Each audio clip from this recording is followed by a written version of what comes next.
welcome back to my channel. Today we are doing the NCW. And now I know I've already done one video on this, but this one is how to hack it so that you get 2 zipper sections in your wallet. So if you would like to see how this is done, stay tuned. So the first thing I actually want to show you is this really cool contraption. It is a manila folder. And I've ruled a line down the side just because the end's a curve. You could also just chop it off there. And then all the measurements for the card slots I have transferred to here and then created the folds. So then what I can do is I can take my card slot piece and I clip it to the top like this, and then I can just fold the cardboard and so therefore create the folds. Then I just take the clips off and put the iron directly on top. And I hold it for, I don't know, 8 to 10 seconds, just to make sure that it's penetrated through the cardboard, making sure they're all nice and creased. And then you can just pull it out, and then I tend to just flip it over and also press it from the back, just to give it, you know, a super flatness. You'll also notice that the pattern's slightly different. I have made the 2 card slots separate instead of one large piece. But that was because I was scrap busting and my piece was long, not wide. So this was just, yeah, a little leftover piece. It was only about 6.5 inches wide. So I've cut it down to fit the card slots and just done 2. So again, we just fold it up, then I take the clips off to make sure I don't melt them and put the iron directly on. If you've got a heat press, you can also put it in the heat press. I do this. It's just quicker to turn my iron on than my heat press. But if I was making lots of wallets in a day, I would definitely turn the heat press on and just do them all at the same time. And then you can just flip it over. By pressing it from the back, it's helping to press the interfacing as well. So there we go. Next station. Before I sit down to the sewing machine, I like to get these the size that they need to be. So I just come over, line them up against an edge and chop it off. And I do, again, I usually bulk sew these. So I just have a whole bunch of these that I'd stand here and cut. So that then when I sit down, they're all the right size and I don't have to trim off any excess. So now they're ready for the actual sewing. So let's go to the sewing machine. So now that we've got our card slots all folded, I'm going to start by sewing those. So I'm just doing a 1/8 seam allowance from the top of the folded edge. And I'm just going to make sure that I do 2 back stitches on each piece, mainly because I do need to chop them apart and I don't want them to come undone. So this is what's called chain sewing, where you just put one after the other. So then I can just fold down that card slot and go on to the next one. Chop it off, fold it down, go on to the next one.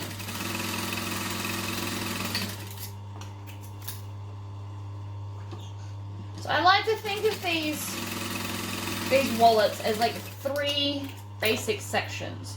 So you've got the card slot section, you've got the zipper section, and then you've got the outer. Alright, so pull that out, make sure I leave a tail. So now I've got the card slots.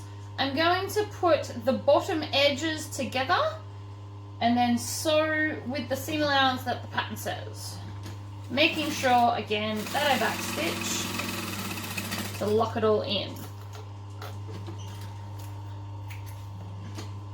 If you wanted to save thread, you could just keep sewing all the other parts so that you could just do like basically one solid chain stitch.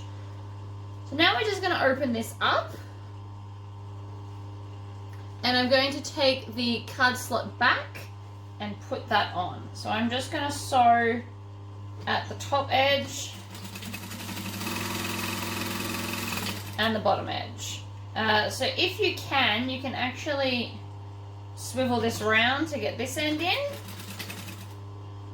which I have successfully done, and then you can just chop it there. Alright. So So now when we turn this inside out, don't be surprised if the whole lot just kind of comes undone. It's totally normal. It's meant to. So I'm just going to finger fold that top section and then bring all the card slots back. Now because we've done such a good iron on them, they fold back nice and easy. So again, we can just slot those ones back under. And I'm just going to run to the iron and press these two edges to make sure that they're nice and flat. There we go. Now I'm going to chop off my tail I've got going on here. And I'm just going to top stitch all the way around as a big square. So I'm going to start at my nice top edge that I want to do. And then I'm going to get as close to the edge as I can because I don't want to see these stitches when I stitch it together. And I'm just going to join it all. So it's like one stitch length away from the edge just to make sure it's joining. And then I'm going to do my 1/8 top stitch across there to the edge again.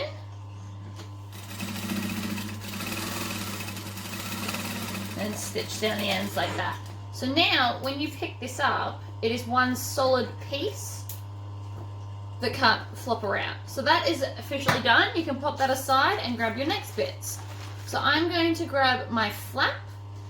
So this side has got the super heavy interfacing to make it nice and thick, and then all the rest of the pieces have been done with a medium non-woven iron-on interfacing. So you can line these up. If you're worried about them slipping, just stick a couple of clips on them, but I'm pretty okay with it. And then we're just going to backstitch at the start, and you can use the heavy interfacing as a guide to stitch right next to it, because it has got the correct seam allowance on it. Alright, so then I'm going to take my zigzag scissors, which, you know, are pinking shears, but I call them zigzag scissors, and I'm just going to cut this whole top section off so that it's going to curve nicer. And I'm just going to do this over the bin, so I apologise if I'm slightly off camera. I just want to take off all of the curved edge so that when I turn this out, it's going to sit nice and flat. So I just use my thumbs and push it through. This might be a little bit tricky because of the heavy interfacing. If you're having trouble, just heat it up for like 3 seconds with the iron, and then what that will do will soften the hardened interfacing so that it's more pliable. Now the best way to get this even, if I just left it like that, you can see that these edges aren't even because this side hasn't been pulled down far enough. So what I'm actually going to do is I'm going to go to the iron, I'm going to press it for 3 seconds just to soften it, and then I'm going to pull this down so that my seam is directly on the crease. And what that will do will even up these two edges. So, you know what? I'll bring the camera with us. Alright, so I've come over. I thought I'd bring you with us. So I'm just going to put the iron on it for 3 seconds like this. And then I'm going to tug on this seam to bring it down to the bottom one, because that means it's exactly halfway then, and then I can press it again. So then I'm going to pull, I'm going to do the same thing at this side curve here, and then flatten it out. So what this is doing is it's forcing the seam to be exactly on the edge. I'm not sure if you can see that on there, but the seam is exactly on that edge. So then I'm going to just flatten it out and top press the whole lot. Perfect edges. So now we're going to need our magnet. And so I'm just going to take one end and one of the gaskets. So I'm going to take the male end. So this one that sticks out is the male, and the bigger one is the female. So the female can go back in the box or bag for a minute. If you've seen any of my other tutorials, I do keep everything in Ziploc bags. I obviously reuse them, but it just helps to keep everything together, and it's quick to just grab and do a project. Alright, so now you're going to need some kind of marking tool. So this is a friction texter. I'm going to use my craft knife, And we're going to need some fray stop glue. So this is Helmar's. I got this from Spotlight, but I imagine any brand will do, and you can get it from everywhere. So I want to just put the magnet in the center. So normally I would use my cutting mat, but because I'm doing a tutorial, I'm just going to sit here. So halfway between there and there. So I just want to mark the halfway point. So another way that you can do this is fold it if you want to, but I'm just going to use a ruler. So then I'm going to take my gasket, and that mark for the center I'm going to put in the center circle. And then I'm going to draw the two other holes, 1 and 2. Thank God this is frictiony because I just scribbled all over that. Oh, another point I'd like to make is I put the heavy interfacing on the lining side. Because I'm going to have the magnet in it, it's going to give it some extra hold. If you would prefer to put your heavy interfacing on the outside, I would then cut an extra like 1-inch square and iron it to where the magnet goes, just to give it that extra bit of help. So now I've sliced through those 2 holes with my craft knife. I'm just going to put 1 little dot of the fray stopper. Now be very careful with this because it is it's basically like water, so you don't want to squeeze it or it goes everywhere. And I have done that in a previous video because it wasn't coming out. So I squeezed it just a little bit and then it went everywhere. So you just want to slot your gasket on the back of the prongs, and then I fold my prongs outwards. Some people do fold them in. I find that I get a flatter result out, but that's up to you. So that's it in. And you can see my little scribble, but I'm just going to go quickly dash the iron over that and that will disappear. See, all gone. So now that is your flap, so you can pop that aside. And now I'm going to grab the main body pieces. So for this, you're going to want the original template, which I accidentally put mine away. So hold on a second.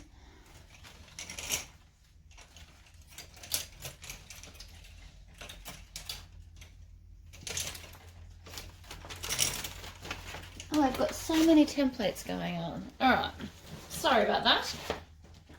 So, all of my templates, as you can see, I interface them, punch a hole, and hang them up like this. So we need our main body piece. Now on this piece, I have punched a hole where the magnet or turn lock goes, and I've also punched a hole. If you can see here, there's 2 holes inside the seam allowance of that final box. Now I put them in so I can just lay this on and I don't have to measure the holes because that's already measured for me. So I just line this up on here and then draw the hole. So the turn lock hole, the single hole, always goes on the outside piece. And then for your lining piece, I always do it on the back because all my interfacing is white so it's easy to see. I put this and line it up, and then I'm going to mark those 2 holes there. So I've got 2 little dots right in the center. Now this is where I'm actually going to be able to turn the wallet inside out. So then you can, if I was not on camera, I would just get a rotary cutter and rule this. But because I am, I'm going to draw the line and then cut the line, basically. So I just want to cut along that line. So I made a little snip, and you just want to go from point to point.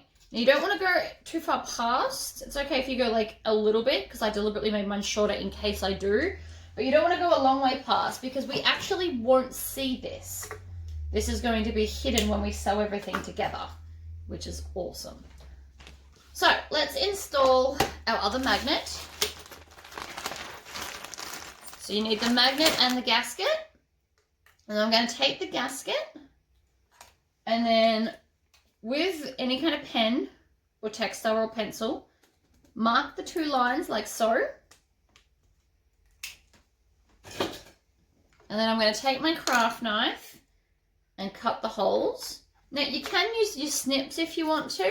I find I just don't get quite a nice clean line. That's why I bought a craft knife. They're not expensive, and it honestly doesn't matter what brand, just any craft knife, but I would suggest getting a safety or a click pen knife or something so that you don't accidentally stab yourself, because I keep mine in with all my pens, so you don't want to get stabbed. Okay, so then we just flip it over and we push the magnet through the 2 holes. Put the gasket on the back.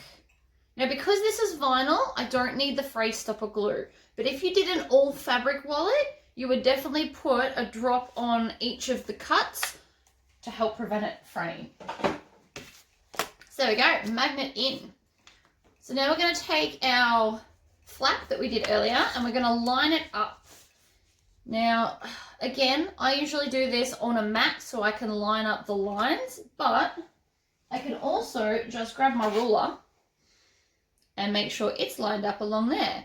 So you just want to make sure that the magnet is going through the center of the ruler, of the magnet parts, which is right there. And then we're going to take some clips and clip it down. So I will put probably 3 on here just because I don't want it to move at all. Then I'm going to take my other side that's got my hole and lay that right side down, face side down, either way. And then I'm going to add it into the clips. And then I'm going to add a few more. So we've made our sandwich now. So I'm just going to go along all the edges. You can put as many clips as you feel comfortable with. I always do 3, 3, 3, and 3, usually. Although sometimes, because it's a little one, I don't need that many. That was probably a little bit of an overkill, but now it's not going to move, so I can stitch it all down. So I always try and start, so my flap is here. I always start at the opposite end to the flap. I put the lining down, and I start on a straight edge. So I'm just anywhere along here. So that's the straight part, so I'm just going to start there. I'm going to make sure that I back stitch, and I'm on a 2.5 stitch length, because that's my joining stitch side. If I want decorative, I go bigger, but I won't really ever go smaller than a 2.5. So I'm just going along the edge, and then when I get back to the start, I'm just going to back stitch a few, and then chop off my tails. So again, with my zigzag pinking shears, and I'm just going to clip all of the curves over my bin. Sorry, you can't really see that, but I'm just clipping it close, but not so close I might accidentally get a stitch, because you wouldn't want to unstitch it, then you'll have to go back and do it again. So I'm getting, I don't know, a couple of mils off from the stitches. And then when I get to the straight, I just veer off the edge. So now I've got both my sides zigzagged. So the first thing I'm going to do is I'm going to grab the flap, fold it in not half, but fold it over and pull that through the hole first. If you get your flap out, it's easier to get the rest of the bag through. So then I'm just going to use my thumbs to push it all through. So like that. And then I'm going to grab this. Now this is actually for cleaning a flute, like the musical instrument. But basically you just want any kind of stick that's got a gentle end so that you're not going to stab it through your seams. And I just run that along the whole seam of the inside. So what that's doing is it's pushing it all the way out. Like so. So now when you look at that, that's a much nicer, it's got all round everywhere. I don't actually use this for my flute. It's just for sewing. So now I'm going to put it lining side up, and I'm just going to press it a little bit to help put in a crease around the edges. So it won't be too long. I've kept my iron on this whole time because I know that I need it a lot. So, it's not a perfectly flat, like it's not perfectly flat, it just helps to turn over those edges. So now I'm going to go up to my 3.5 stitch length, and I'm going to stitch all the way around the top with a 1/8 seam allowance, and I'm going to start here, because by doing it here, you're not going to see the start end points, and I'm not going to backstitch here. So basically I'm lining up my foot with the edge of the fabric.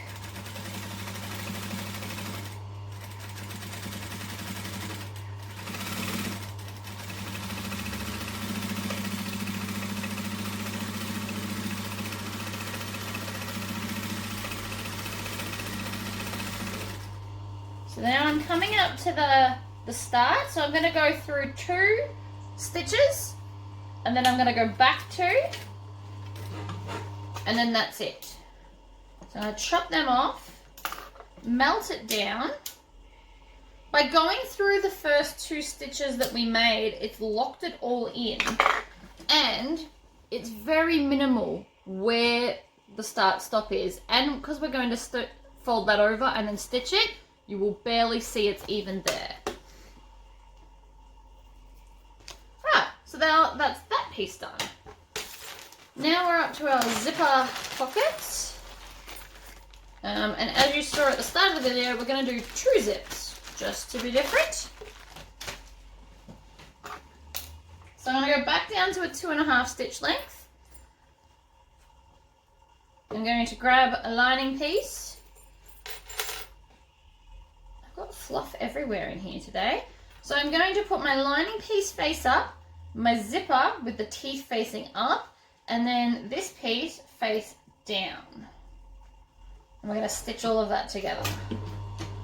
So I'm going to back stitch to lock it in, stitch along, back stitch, swivel it around, lift up my foot, and then I'm just going to fold the top layer over and top stitch with a 1/8 seam allowance. Like so. I'm also going to back stitch that to lock it all in. Chop off my tails. Now you can either finger press that down or press it with the iron. And so then we're going to grab another piece. Put this right sides down. And it looks like I've put my other pieces into the wrong bag. Let me just go grab them. Stitch down, back stitch, swivel,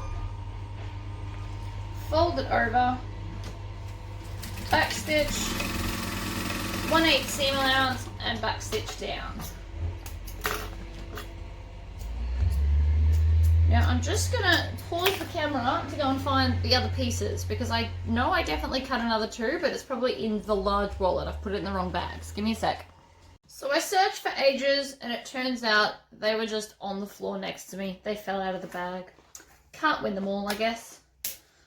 Okay, so now we've got what would normally be a zipper pocket. So instead, what we're going to do is we're going to grab another small pocket lining, line the zipper up, and then put this right sides down like we normally would.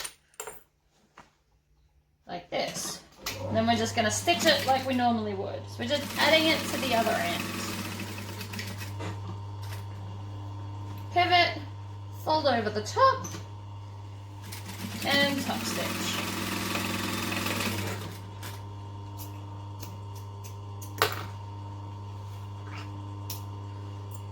So then we're going to grab our second piece, line it up, so right side's up, zipper side up, and then grab this and stitch it down as well.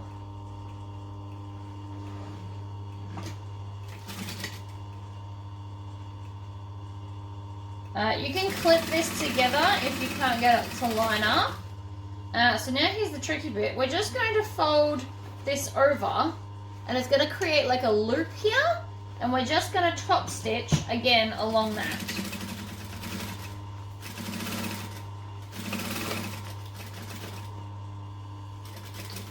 back stitch, lift it up, and then just pull that back out like that. Chop these anywhere, so we can always chop it down. So now you've got this loop, almost looks like a lolly if it was in like 2D. Another way that you could do that if you wanted to was separate all your zips, because we do still have to put our zipper pulls on. So I'll move this over so you guys can see, but this is my clamp with a fork that has been bent attached to it. My husband made it for me. It is an amazingly cheap zipper jig. So I'm going to put, I always do mine with the zipper the right sides up, but lots of people do it right sides down. So that's just personal preference. So I'm just going to split the zip a little bit and then feed both sides through, like so. So I'm going to go about 2/3 of the way, and then I'm just going to unzip it because we need to get into it again eventually. And then from the same side that I started this one, I'm going to put the other zip on so that both of the zips are going in the same direction. If you don't want them in the same direction, start at your other side. But there you go. So the two zips are now on. So now we just have to stitch it down. So if you want to, you can clip it, but all we're going to do is we're going to stitch all the way down this side and all the way down this side. And I'm also going to stick my finger in and push the zipper teeth towards the outside. So then you could stick a clip there if you were worried it would move. So push my finger and push the zip towards the outside. You could have also put zipper tabs, but the zip is already quite small, so I'm not sure how much point there would be. On the bigger one, you could definitely do zipper tabs. This, you might lose a lot of your zipper movement because they're already quite small. So I'm now clipped all four of those. So now I'm just going to stitch down the edge with a 1/4 inch seam allowance. And I'm still on a 2.5 stitch length because that is my joining stitch. And I just threaded my thread.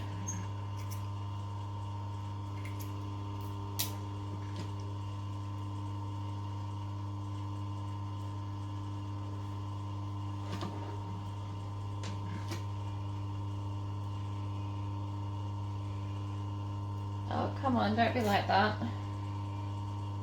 My snips are really blunt. I've ordered new ones. I'm hoping that they'll show up tomorrow.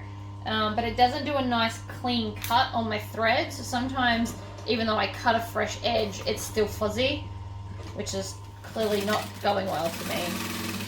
Alright. So if you're having trouble, just grab this and kind of pull it over the zip because it does get taller and not all machines can handle the change in height. So mine doesn't like it with the Teflon foot. As you can see, I'm stuck. So I'm just going to give it a gentle tug to help it over. Now when you're pulling, you don't want to be doing 100 miles an hour. Like, you don't want your foot flat to the floor because you'll bend and break a needle. So you just want to make sure you're doing slowly if you're going to help pull it through. And as you can see, my zipper pockets here aren't lining up, but that's not going to matter because they all get sewn in anyway. So again, just a gentle helping hand over the hill. You can push it as well. I don't know if you saw that. Okay. So now you should be able to, I'm just going to gather it up like you would put it on a sock. And then when I get to this bit, I'm going to use my thumbs and push that through.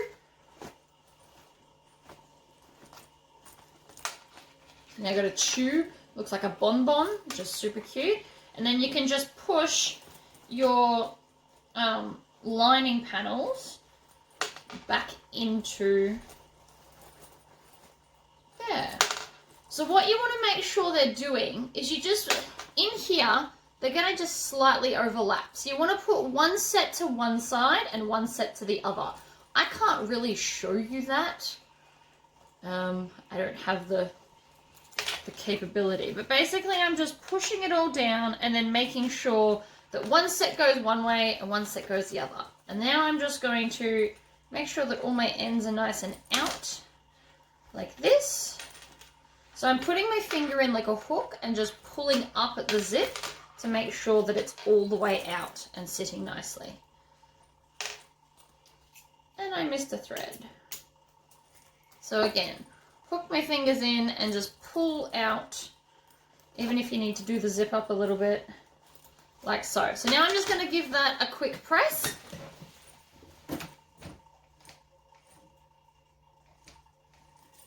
And pressing on both sides. So there we go. So now I've got 3 sections. So now it's just time to construct the 3 sections. So start with our card slots. So you want to have the cards facing up. You just line that up in the center, fold these over, and clip it down.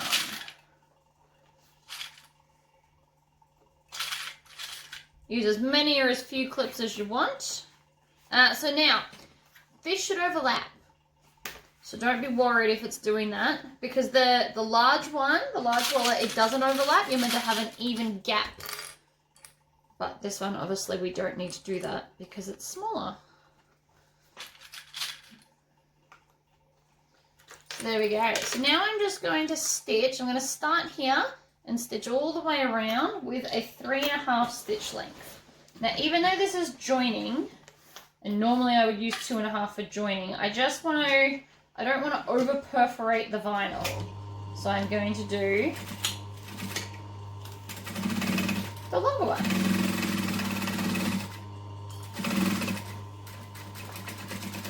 Come onto here and then stitch around. So be slow and steady with your curves so you get a nice top stitch.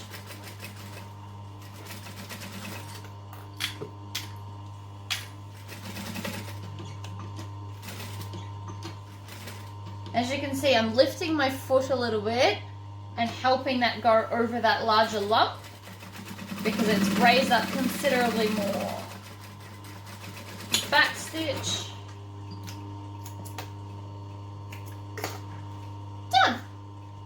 So now we're going to lay this. We're going to put our zips in the center so that we don't accidentally get them anywhere. Line this up in the center. And then I'm going to clip it down so it doesn't move. Turn my machine off. Line it all up in the center, like so.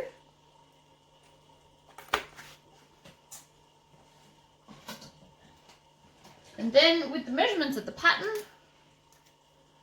we're going to measure down. Now I'm just going to put a line. Now normally I would put it on this edge, but because it's black, I'm going to put it on the white part of my main panel. Because again, this is iron awayable, I suppose is the word. Like that. And then we're just going to line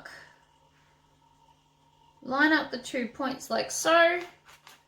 And this is why I love this ruler, because I can just rule each side of it.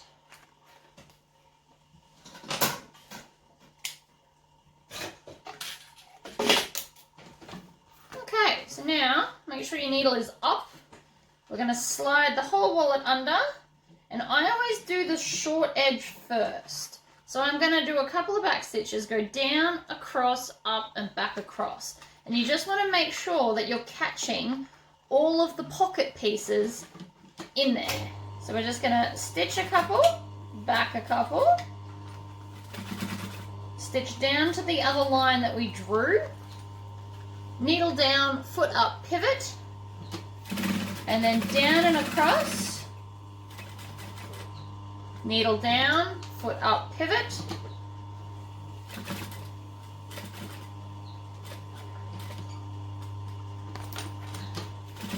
last side,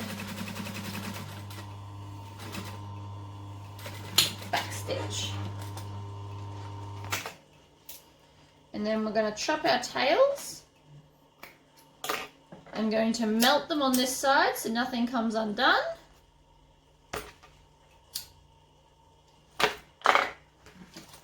So now it's all attached, so we can take these clips off. And I'm just going to give it a quick iron to remove the marks that I've put in here.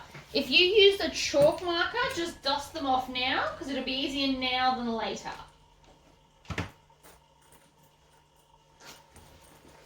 Okay, so when you look in your 2 zipper pockets, they should all be just normal zipper pockets. Alright, so we're up to joining the side pieces. So I just take because I've sticky taped this, so it's not just on the fold, it's both sides. So I just line this up with the edge, and this will show me where to put my clips. So long as everything's all even, I'm going to put a clip where the marks are. Then I'm going to do the same to the other side.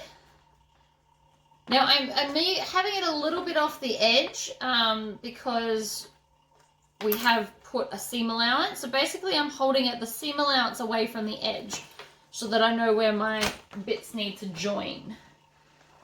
So then we can just lift it up, squish it in there, and hold it in place with a clip. I'm going to put my zips in the middle again to make sure that I don't get them in this part. Now, if you've done an all fabric wallet, you can stitch down this side if you want to. But I have obviously done vinyl, so I'm going to use rivets. You can stitch it if it's rivets, but it is considerably more harder. I'm just going to add some extra clips to this, so it can hold like so. Alright, I'll grab my rivet stuff and I'll be right back. I normally wouldn't pause the video there, but I had my snap press pieces in, so I had to change that over, and I figured you didn't really want to watch me do that. So, I have gone and got 4 posts and 4 caps. Now, I'm using double capped rivets, so for those that don't know what that means, it means that there's like a nice round cap on both ends of these. You can get them when they're single capped, and the post usually doesn't have like a nice edge to it. They're really good for things internally because you don't need to see the cap, but for the most part I just use them. It's just when I first started buying them, I didn't realize there was single and double, so I have a lot of antique bronze single ones. So I use them when they have to go on the inside of the bag because it won't matter. Okay, so my handy dandy hole punch, which is from Bunnings, they have gone up to like $14 something, which is only like $1, but whatever. So I'm just going to punch a hole. Now I want to make sure that I'm not going to get any of the teeth when I punch the hole, because trying to punch a hole through the teeth is pretty much how I made mine blunt to begin with. It's not ideal and it's difficult to do. So then I'm just going to push the post through, and then any excess little bits that didn't quite punch off, you just pull off. Put the cap on. Now when you push it, you'll feel it click. You feel it kind of join, and then you can let go, and then we're just going to squish that down. So that's now in. It's not going to go anywhere. So I'm going to do the other side again. I'm going to pull off the clips now. Make sure that I'm not punching any of the teeth from the zipper because you can feel it. I have to twist mine just because mine's getting a little bit blunt. And I will go and buy one next time I'm near a Bunnings, but I don't live near one, so it's a problem for another week at the moment. So again, I've pushed the cap on, put it under the press, and push down. So we're just going to do this to all 4 sides. Squish, twist, push it through, cap on, under, and squish. So I don't know if you noticed this, I've just noticed I'm doing it myself. So I'm actually pushing this and folding it down out of the way so that I can get to that clearly. It's not going to damage anything. And even if yours is all fabric, you should still do a final press of it. So any creases that we're putting in by doing this will go out. It's just an easier way to get your rivets in. In and twist. I did not need to twist that much. It's just kind of fun to do it. Push it through. cap on, you heard that one click, and then squish. So now it kind of looks like this. You can just pull there and it kind of straightens out. And then bend it down with your magnet. So if all your stitching's well, you get the perfect little thing. You can do these up as well now. And if you use different zips, you could have little like dangly bits coming off them. But that is how we do the double zipper on the mini wallet. So the same theory applies to the large wallet as well. So I hope that was helpful, and I will see you for the next tutorial.